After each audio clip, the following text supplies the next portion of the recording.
Hello, vinyl community. Bradley here. Today's Friday. I just got back from a couple days in Louisville, Kentucky. I went with my cousin to deliver a small sound system for him, getting him back into vinyl. Yeah. So we hit, on Wednesday, we hit like 4 record stores, which was really cool. Okay, on to the video.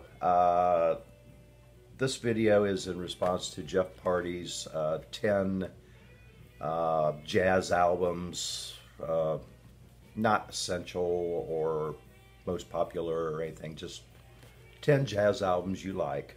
So for these, I have some of the, and these won't be classic jazz albums,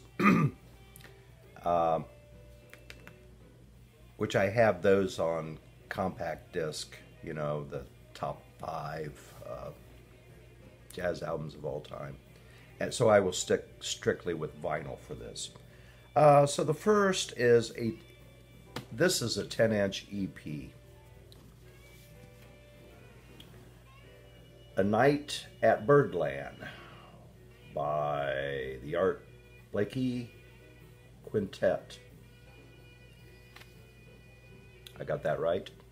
The artists on this are Clifford Brown on trumpet, Lou Donaldson on alto sax, Horace Silver on piano, Curly Russell bass, and of course Art Blakey on drums. Now this was, I think this was recorded in like maybe 54 or 55 maybe. And originally it was released on 3 of these 10-inch EPs. This is volume 1. They had volume 2, volume 3. Well, in a couple years, Blue Note went over strictly to the 12-inch LP. So they split, excuse me, they split the 3 EPs into 2, plus they added some extra songs. Anyhow, this is a really good album. It's got that middle 50s recording flavor, and it is live in mono. But this is really good. It has, let's see, on side 1 it has basically an introduction by Pee Wee Marquette, a very tiny black man, and Split Kick by Horace Silver, written by Horace Silver. And on the other side, Once in a While, and Quicksilver, which was also written by Horace Silver. Really good, very good album. And apparently, when this was recorded, Horace Silver, he must have tipped Pee Wee Marquette, because Pee Wee introduces Horace Silver as Horace Silver, not Horace Sliver, which he would do if he didn't get a tip. Anyhow, I would highly recommend getting the LP versions, because volume 3 of this 10-inch EP, I think, was just Japanese, and it goes for an ungodly amount of money. So I'm not gonna, I thought I could buy the 3 EPs and make that little collection, but no. Second song, and that was on Blue Note, which 80% of these will be on Blue Note. I love Blue Note.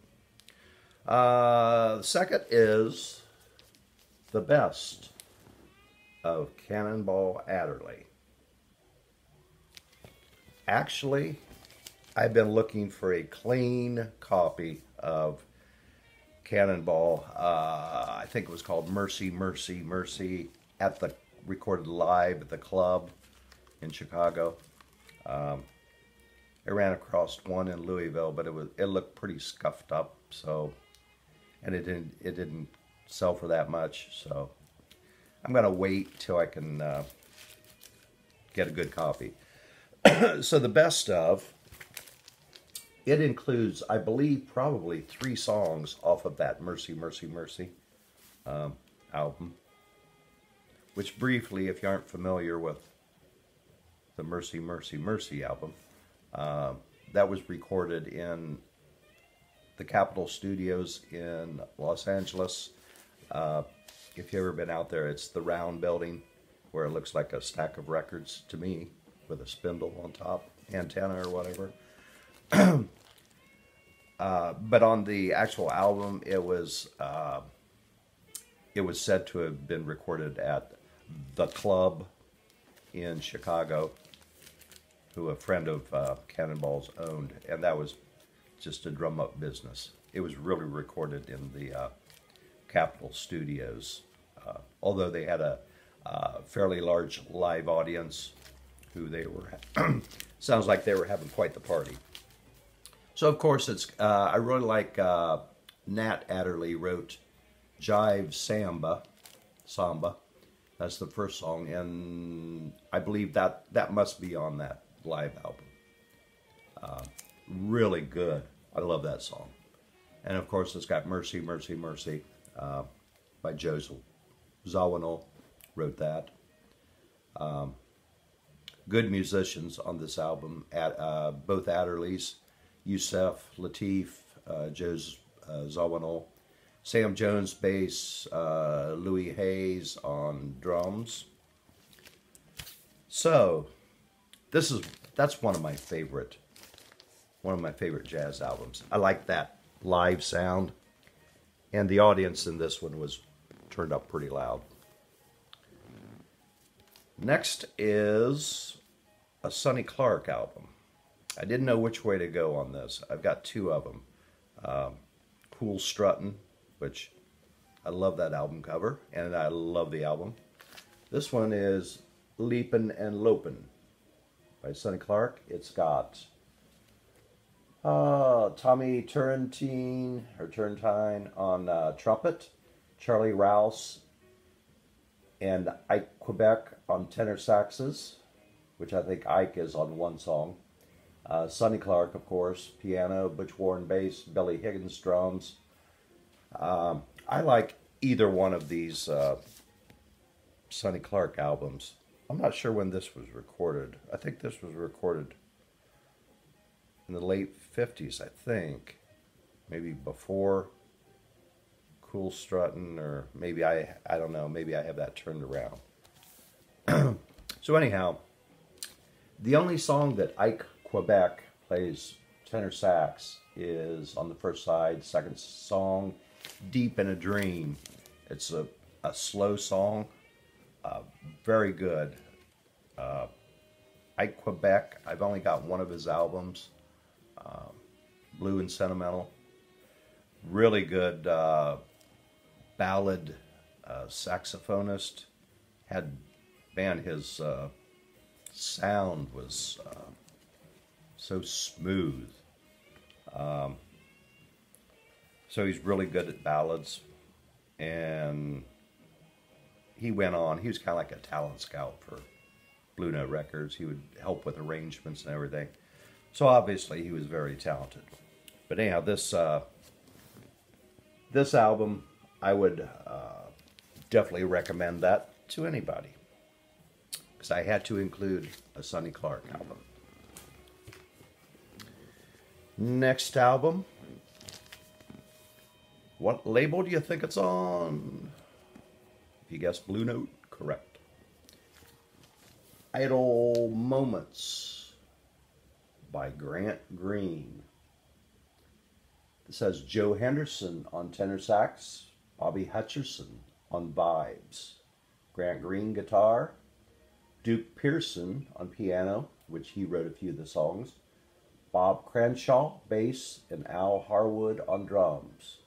So we have a 6-piece group. This is super for, much like the Kenny Burrell Midnight Blue, although they're different, but they're jazz guitar, It's one to put on late at night with a glass of vino. Just got that vibe to it. The first song on the first side is the title song, Idle Moments. It's like, I'm not sure, it's got to be 9 or 10 minutes long. Excuse me. Now, originally when they recorded that, the plan was to, for each musician, I think to do, they would have the introduction, you know, the melody and all that. Then they would go into solos. Each musician was supposed to do a, whatever, 16 bars or whatever. Well, the first one, which I'm not sure who, I can't remember who does the,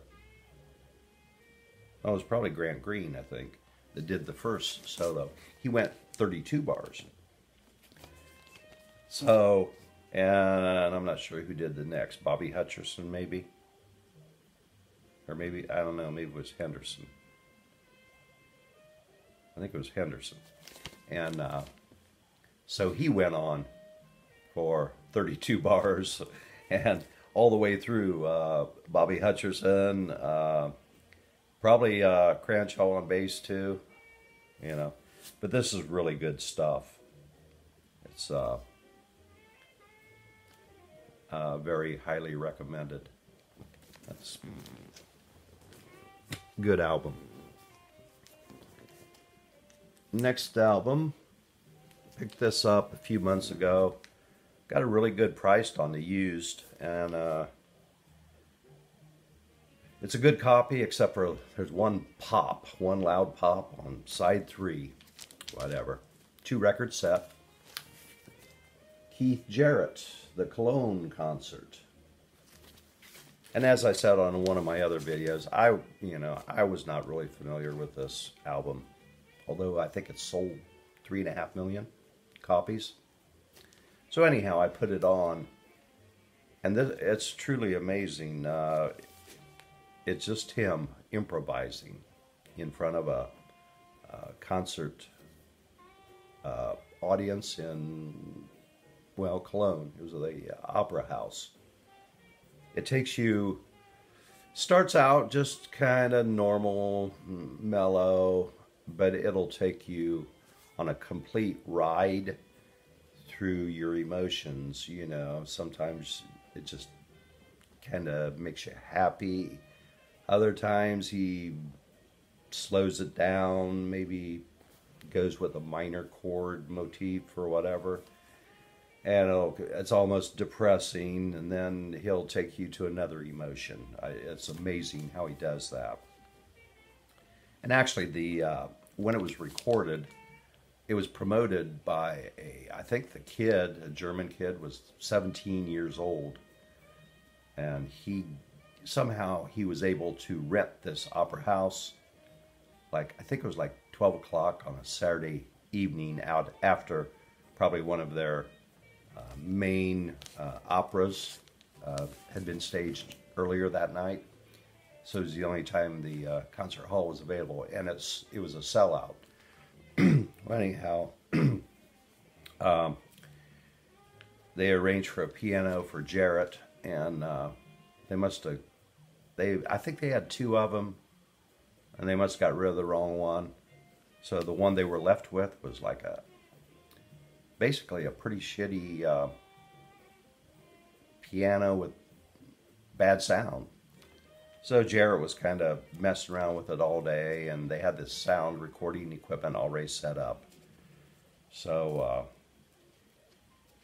they decided to go through with it, and which is kind of amazing, because if you know anything about Keith Jarrett, he's like extremely, extremely, extremely picky, you know. You better not cough during one of his performances, or you may be castigated.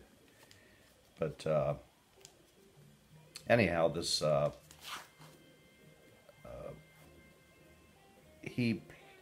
guess he adjusted to this piano, whatever, and so he just made it sound. He was so talented in the way he played it, just made it sound so good. So that is a really good album. And that was on oh, it wasn't Blue Note. I forget the, wasn't EMI, CMI, something like that. And of course, I had a rough pick. I had to put in a Wayne Shorter. I've got 3 albums by him, and I love all 3. I just had to go with Juju. And I'm not sure when this was released. Probably, I'm going to say around 65, maybe somewhere around there. I assume you would call this post, maybe a little towards post bop, whatever.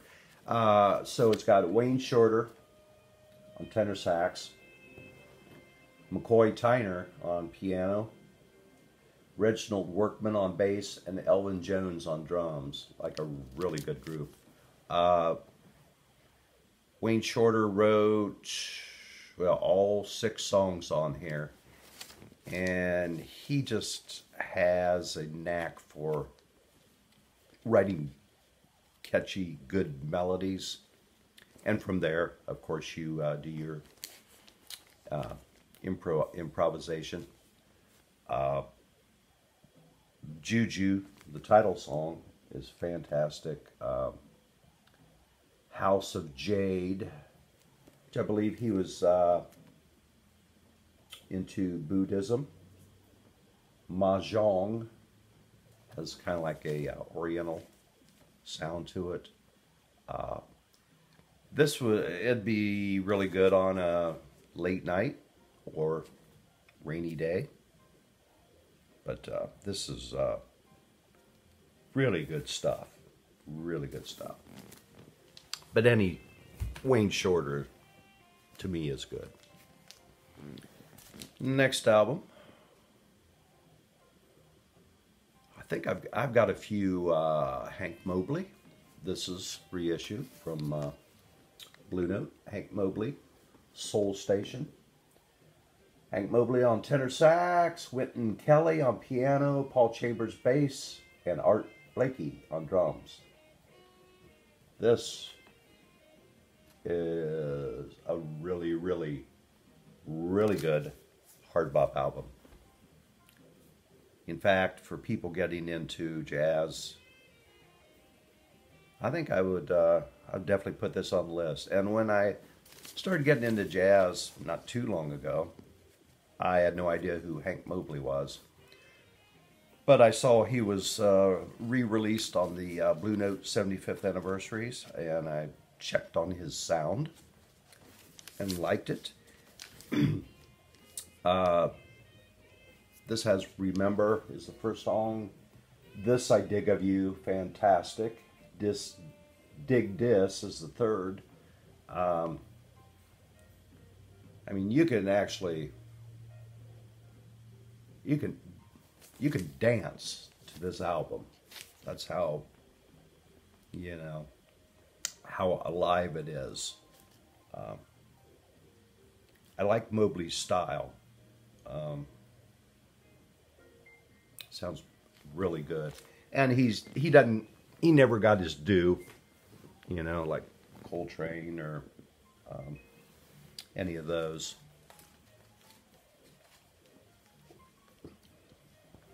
Next on the list, this is a recent artist. He just happens to be on Blue Note. Gregory Porter. Liquid Spirits. I think this was 2013. Yeah, released in 2013. Male vocalist, jazz. If you're not familiar with him, go to iTunes or something and check out some of the songs. Beautiful jazz voice. Super. I just love this. And when I bought this album, the price of it was kind of normal, but I didn't realize it was a 2-album set. So when I got it, I was really thrilled. No Love Dying, Liquid Spirit, Water Under Bridges, Hey Laura, Musical Genocide, Brown Grass. Those are all really, really good songs. I first saw him on, there was a concert, a live concert, a very well recorded live concert. I believe at a jazz festival in Germany. And that's where I kind of first became acquainted with Gregory Porter. But fantastic. And I think he just recorded an album of Nat King Cole songs. So I might have to get that. Okay, the next one. For some reason, I like Dexter Gordon.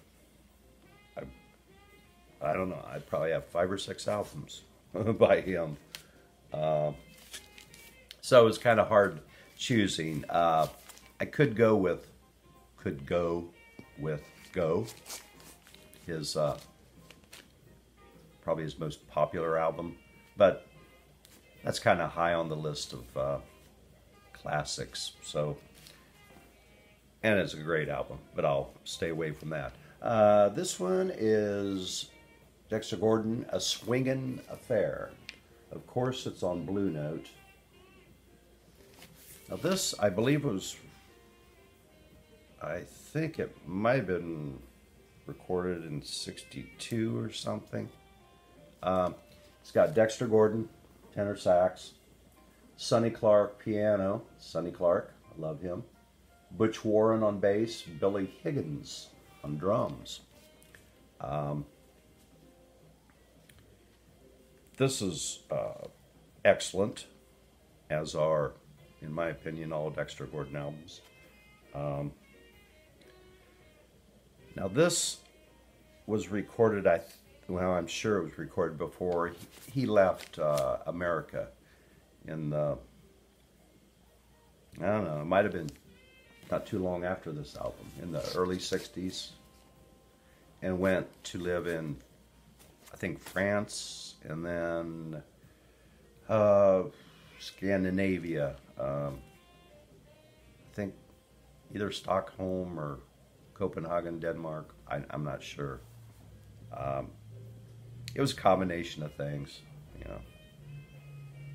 Racism was part of it in America, and over there, you know, there wasn't nearly the amount of racism. And I think he just liked the freedom over there. And in fact, I think I read somewhere where, what's the drummer for, is it Metallica? Lars Ulrich? Well, Dexter Gordon was close friends with his parents. And Dexter Gordon is Lars' godfather. It's kind of different. I never would have thought that. But anyhow, I guess it would be typical Dexter Gordon, which I like. So, like I said, I could have picked just about any Dexter Gordon album. And if I counted right, which I don't know, maybe I didn't. This is the 10th and last album. It is Joe Henderson, Mode for Joe. This I like because there's 7 members in this group. You have Lee Morgan on trumpet. He was no sloucher. Curtis Fuller on trombone. He was no sloucher. Joe Henderson on tenor sax, likewise. On vibes, who are you going to get? How about Bobby Hutcherson? Piano, a very wise choice, Cedar Walton. On bass, one of the best bassists. How about Ron Carter? And on drums, Joe Chambers. Uh, I have a few Joe Henderson albums, and the reason I like this one is it does have that large group. I like it when you have three horns, trumpets, sax, and trombone. It just really fills the sound out, and all the, I grew up, and of course I didn't know that much about jazz. So I found out a couple years ago, well, Joe Henderson grew up and graduated from high school in Lima, Ohio, which is like 30 minutes from where I live at. I had no idea. It was like a different world. So, and actually on this album, like I said, it has Curtis Fuller on trombone. He was from the Detroit area, so he was known as one of the Detroit musicians in jazz. Well, Joe Henderson, after he graduated high school, where did he go? He went to Detroit, hung around there. And on here, Ron Carter plays bass. Well, Ron Carter went to school, and I think he went to, I'm not sure he went to Wayne State, or at least some college up there in Detroit. So, and actually, another musician, Barry Harris, he's not on here, but he's from Detroit. And I'm not sure if Yusef Lateef is from there, but they played, his combo played a lot in and around Detroit. So if you're ever into Joe Henderson, he has a lot of good albums. I like this one. But okay, so that's it for 10 jazz albums that I like in my collection. So this is Bradley. If you care to comment or subscribe, feel free. Till the next time, we'll see you.